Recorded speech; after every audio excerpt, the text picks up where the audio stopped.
الرحمن الرحیم۔ کچھ سوالات ہیں عورتوں کے تعلق سے۔ ایک سوال یہ ہے کہ حالت جنابت میں حیض و نفاس والی عورت کے لیے قرآن مجید کا پڑھنا جائز ہے یا نہیں۔ سوال یہ ہے کہ ہم کالج کی لڑکیاں ہیں، ہمارے نصاب میں قرآن مجید کے ایک پارے کا حفظ کرنا بھی شامل ہے، لیکن کبھی یوں ہوتا ہے کہ ہم حالت ناپاکی میں ہوتی ہیں، امتحان قریب ہوتا ہے، قرآن مجید کا پڑھنا اور قرآن مجید کو امتحان میں آیتیں لکھنا درست ہے یا نہیں۔ اس کا جواب علماء اکرام شیخ ابن باز رحمہ اللہ نے یہ دیا ہے کہ الحمدللہ علماء کے صحیح قول کے مطابق حیض و نفاس والی عورت کے لیے قرآن مجید کا پڑھنا جائز ہے، کیونکہ ممانعت کی کوئی دلیل نبی کریم صلی اللہ علیہ وسلم سے ثابت نہیں ہے۔ لیکن ان حالتوں میں عورتوں کو چاہیے کہ وہ قرآن مجید کو ہاتھ نہ لگائیں، بلکہ اسے پاک کپڑے وغیرہ کے ساتھ پکڑیں۔ اسی طرح سے کاغذ پر لکھا ہوا قرآن پکڑنا ہو یا قرآن کاغذ پر لکھنا ہو تو کسی کپڑے کے ذریعے آپ آڑ کر کے لکھ سکتی ہیں۔ جنابت والی عورت کو چاہیے کہ وہ غسل کیے بغیر قرآن مجید کو نہ پڑھے، کیونکہ اس سلسلے میں صحیح حدیث موجود ہے جس میں اس کی ممانعت آئی ہے، یعنی حیض و نفاس والی عورت کو حالت جنابت پر قیاس کرنا بھی جائز نہیں ہے، کیونکہ حیض و نفاس کی مدت لمبی ہوتی ہے جبکہ حالت جنابت کی مدت بہت مختصر ہوتی ہے، اور جنابت کے بعد غسل کرنا ہر وقت ممکن ہوتا ہے۔ اس لیے عورت کو حالت جنابت میں غسل کرنے کے بعد ہی وہ قرآن مجید کو ہاتھ میں لے کے پڑھ سکتی ہے، سوائے حیض و نفاس کی حالت میں بصورت مجبوری پڑھ سکتی ہیں۔ واللہ اعلم۔ سوال یہ ہے کیا غیر طہارت حالت میں کتب تفسیر وغیرہ پڑھنا گناہ ہے؟ جی، جواب علماء کے صحیح ترین قول کے مطابق حیض و نفاس والی عورت کے لیے کتب تفسیر اور ہاتھ لگائے بغیر قرآن مجید کا پڑھنا جائز ہے، اس میں کوئی حرج نہیں، جبکہ حالت جنابت والی ناپاک عورت کو غسل کیے بغیر قرآن مجید کے پڑھنے کی مطلقاً اجازت نہیں ہے۔ ہاں، البتہ حالت جنابت میں کتب تفسیر و حدیث وغیرہ کو پڑھ سکتا ہے، لیکن ان کے ضمن میں جو آیات آتی ہیں انہیں نہیں پڑھ سکتا، کوئی بھی ہو، عورت ہو یا مرد ہو، کیونکہ حدیث سے ثابت ہے نبی کریم صلی اللہ علیہ وسلم کو جنابت کے سوا اور کوئی چیز قرآن مجید کی تلاوت سے مانع نہیں ہوا کرتی تھی۔ ایک اور روایت میں یہ بھی ہے کہ امام احمد نے جس کو سند جید کے ساتھ روایت کیا ہے کہ جنابت کی حالت میں قرآن مجید کی ایک آیت بھی نہیں پڑھ سکتے۔ مطلب یہ ہوا کہ آدمی حالت جنابت میں قرآن مجید کی کوئی بھی چیز پڑھنا جائز نہیں ہے، البتہ ہے کہ جیسے کوئی بھی کتاب ہے، دینی کتاب ہے جس میں قرآن کی آیتیں نہیں ہیں تو اس کو پڑھ سکتے ہیں۔ تیسرا سوال یہ ہے کہ اگر نفاس والی عورت 40 دنوں سے پہلے پاک ہو جائے تو کیا وہ نماز، روزہ، حج ادا کر سکتی ہے؟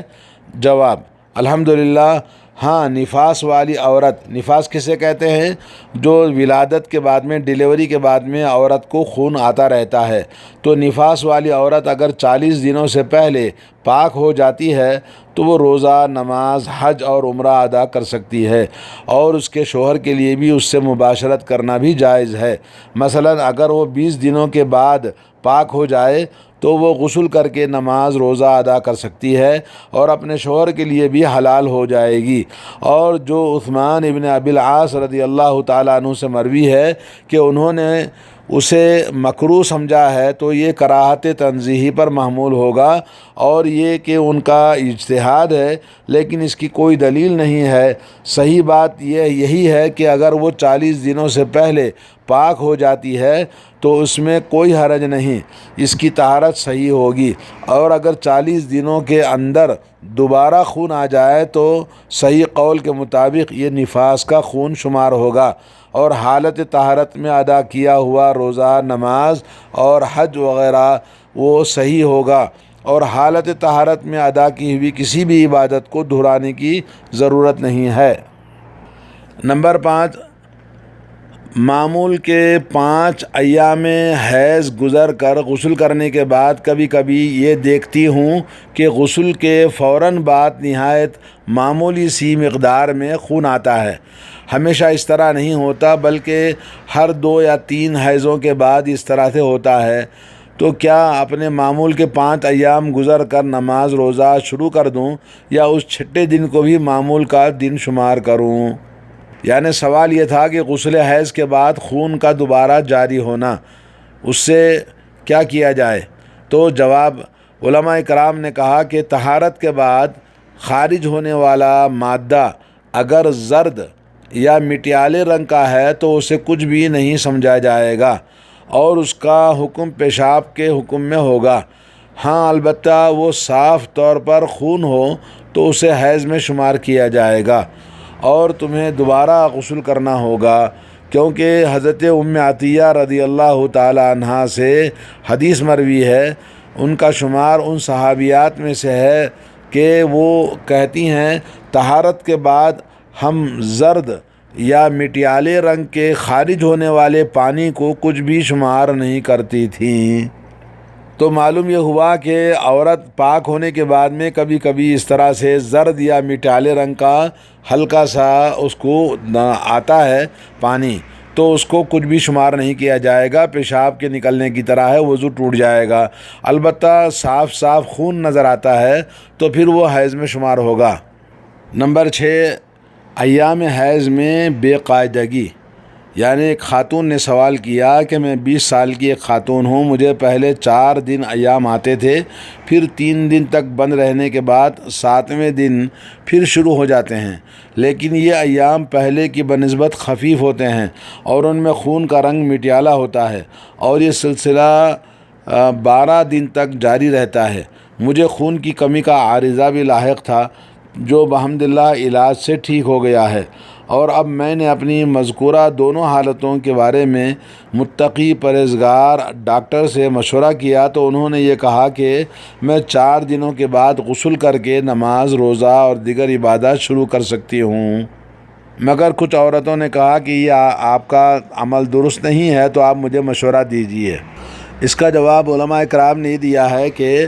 علامہ شیخ ابن باز رحمۃ اللہ علیہ کے جوابات میں سے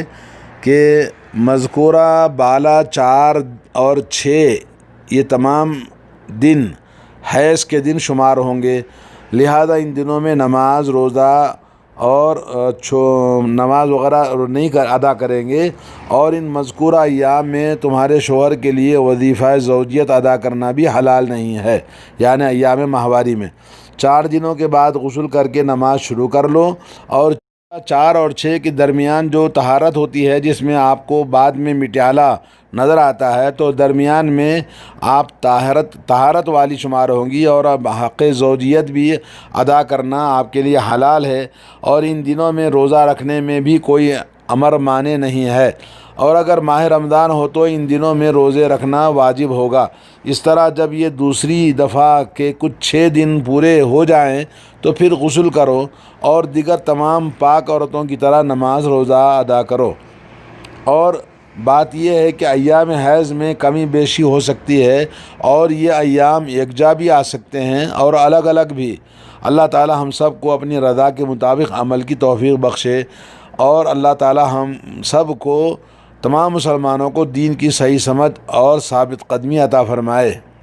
تو معلوم یہ ہوا کہ 4 دن حیض آنے کے بعد پھر بیچ میں 4-6 دن عورت پاک رہتی ہے، پھر اس کے بعد حیض آتا ہے، تو ایسا بے قاعدگی سے جو آئے گا حیض تو درمیان والے دنوں کو پاک شمار کیا جائے گا، روزہ نماز عبادتیں اور حق زوجیت ادا کرنا جائز ہے۔ جی نمبر 7 یہ ہے کہ کیا عورت مسجد میں نماز پڑھ سکتی ہے؟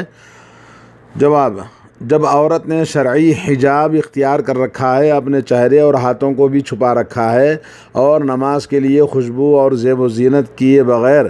احتیاط کرتے ہوئے، پرہیز کرتے ہوئے اگر وہ مسجد کو نماز ادا کرنے میں جاتی ہے تو کوئی حرج نہیں، کیونکہ نبی کریم صلی اللہ علیہ وسلم نے فرمایا لا تمنعوا اماء اللہ مساجد اللہ، اللہ تعالیٰ کی بندیوں کو اللہ کے گھروں میں جانے سے نہ روکو، لیکن عورت کے لیے اپنے گھر میں نماز ادا کرنا افضل ہے، کیونکہ حدیث کے آخر میں یہ الفاظ ہیں کہ ان کے گھر ان کے لیے زیادہ بہتر ہیں، تو مسجد میں جانے سے بہتر ہے کہ عورت اپنے گھر میں نماز پڑھے۔ اگر مسجد قریب ہے، جماعت میں عورتیں جاتی ہیں تو جاتی ہے تو اجازت ہے، ورنہ گھر میں نماز پڑھنا افضل ہے۔ جی، نمبر 8 سوال یہ ہے کہ مسجد کے پڑوس میں عورتوں کی نماز کے لیے جگہ ہے، تو مثال کے طور پر مسجد کے قریب میں گھر ہیں اور اس میں عورتیں مسجد کی آواز پر، لاؤڈ اسپیکر پر جو آواز آتی ہے اس پر نماز پڑھتی ہیں، تو یہ نماز جائز ہے کہ نہیں ہے؟ اس کا جواب یہ ہے کہ اس طرح کی جگہ عورتوں کی نماز کی صحیح ہونے کے بارے میں علماء کا اختلاف ہے، یعنی اگر مسجد کے بغل میں پڑوسی کا گھر ہے، مسجد کے بغل میں کسی کا گھر ہے، اس میں عورتیں آواز سن کر نماز پڑھتی ہیں امام کے پیچھے، تو اس میں علماء کا اختلاف ہے، جبکہ وہ نہ امام کو دیکھتی ہیں اور نہ امام کے پیچھے مقتدیوں کو، بلکہ صرف تکبیر کی آواز سنتی ہیں۔ عورتوں کے لیے زیادہ محتاط بات یہی ہے کہ وہ ایسی نماز جو امام کو بھی نہیں دیکھتی ہیں، مقتدیوں کو بھی نہیں دیکھتی ہیں، مسجد سے فاصلہ ہے تو نماز ادا نہ کریں، بلکہ اپنے گھروں میں اپنی نماز پڑھیں، الا یہ کہ ان کے لیے مسجد میں نمازیوں کے پیچھے جگہ ہو، جیسے عورتوں کی خاص جگہ بنائی جاتی ہے، یا مسجد سے باہر ان کے لیے کوئی ایسی جگہ ہو جس سے وہ امام یا مقتدیوں کو دیکھ سکیں، تو کوئی حرج نہیں ہے۔ واللہ اعلم بالصواب۔